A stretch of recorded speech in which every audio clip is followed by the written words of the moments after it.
Okay, welcome to our pre-race press conference with our drivers for the 2024 South Mini-Wheel Berlin E-Prix. Joining us we have Pascal Wehrlein from Heuer Porsche, Maximilian Günther from Maserati MSG Racing and Aron from Envision. Welcome guys. Pascal, let's start with you. Championship leader going into a double header, home race, 2 race wins, loads of good points, good pole positions. It's a pretty good place to be at this stage of the season. Yeah, but nevertheless it doesn't really matter right now, as much as matters at the end of the season. But yeah, that's good to have a good start into the season. A few pole positions, 2 wins. So yeah, you always think like some races could have gone better and still could have gone more out of it. But yeah, nevertheless it's a good position and we're looking forward now to the second half of the season. Forward to our home race here in Berlin. It's a good start to the second half. So to talk about qualifying and what that means, the sort of racing we might expect to see here this weekend. As I mentioned, you had 3 pole positions this season, more than anybody else, but only one of them has converted into a podium. The difficulty of leading early in races from pole position being, proving itself to be very challenging. What is that? What do you put that down to? And does it change the way you approach qualifying in races like this? Well, we still try to get the pole position because it's 3 points more. But I think it's the kind of racing we have with this generation of cars that you don't really want to lead the race, you want to be slipstream and you want to be efficient on energy. And the slipstream effect on those cars is quite big. So it's not the best thing for the race. That's a bit of a shame. In my opinion, I feel like we do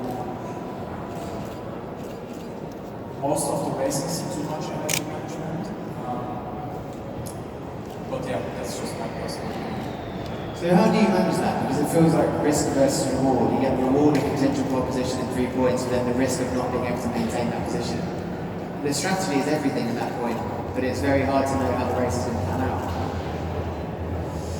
Yeah, we like to leave that up to us what we do in the future, but clearly we don't want to leave.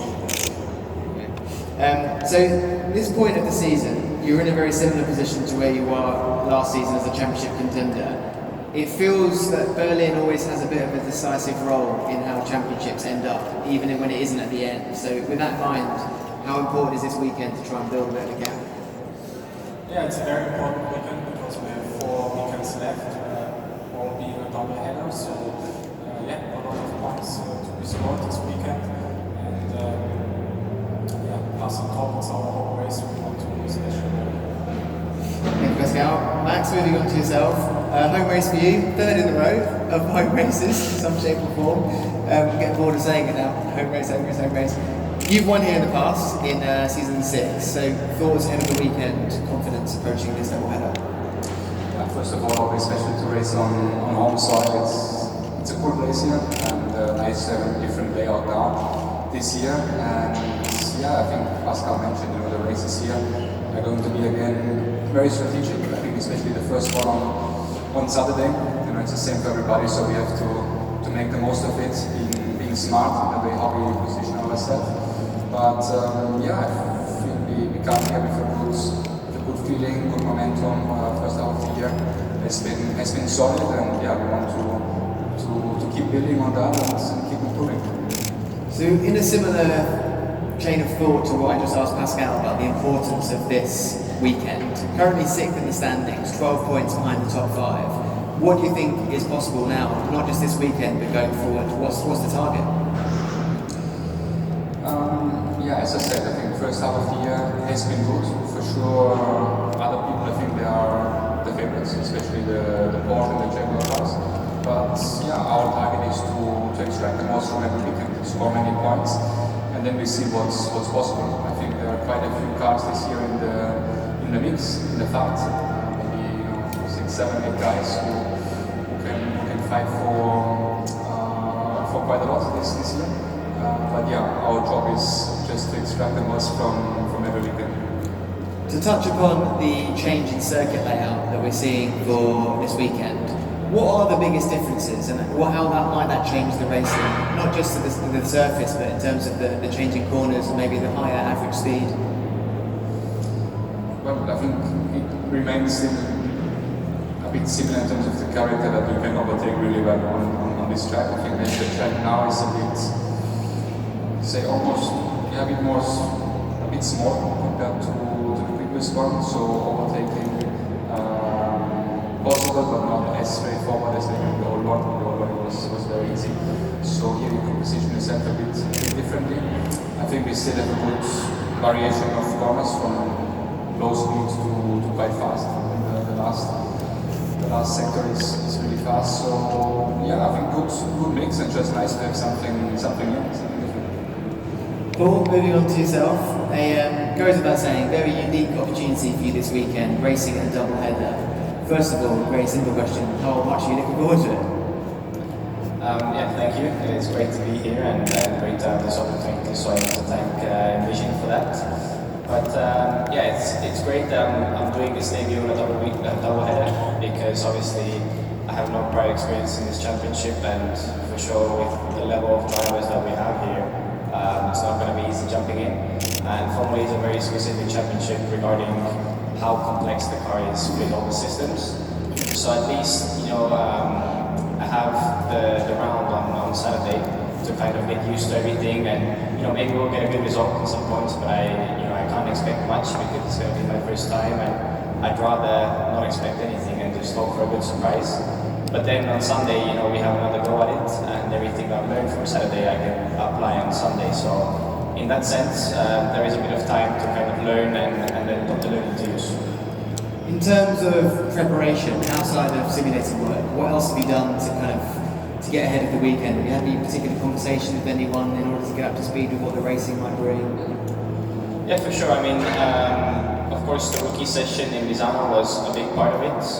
It was only 30 minutes, and in the end, we weren't, let's say, pushing flat out in that session. But at least I got a first feel for the car, and that was very helpful, because doing a lot of simulator, at least I had a correlation to real life, and I knew what in the sim is realistic and what is not, because often the simulators can be a bit misleading in some aspects. And in the same token, that session was very good for getting the first idea of how intense the session Formula E is, because driving is one part, but I would say Formula E is a lot more about how you manage everything else, how you manage the systems and the car, and for that you need a lot of communication with the engineer, and that's not something I'm used to. So yeah, a lot of preparation has been done. I've also spoken quite a bit to some of the drivers, but you can never trust the drivers too much, so I'm taking that with a bit of risk management. Well said. With the team in the position that they're in, coming off the back of the team title, but then not necessarily having the results to back that up so far this season. Yeah, the team being where they are, very successful year last year, but the results haven't necessarily reflected that retention this season. This feels like it's potentially as much of an interview for you as it is an opportunity of just fulfilling a seat. Are you looking at it the same way?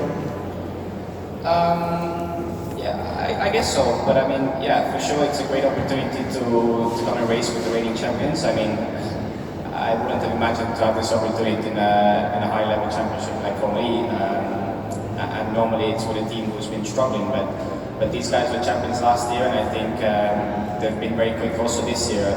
I've followed the rounds in Misano and Monaco, and obviously the results on paper don't look good, but I know that the potential behind the closed doors is very high, and they've been super quick all those weekends. It just hasn't fallen into place. So in that sense, I would obviously love to help the team out, maybe get them some points, but in a way I also need to be realistic. It's going to be my first weekend, and as you said, hopefully if I do a good job this weekend, it could help me out in the future, but in the same token, I'm still a full-time Formula 2 driver, so the moment I leave this paddock on Monday, I'm going to be fully focused on Formula 2, but during this break that we had between the two races, Melbourne and now coming up Imola in Formula 2, I've put all my effort and time into getting as prepared as possible here in Formula E. The team's been really welcoming, and hopefully all the preparation will bring some results. Thank you very much. Chance for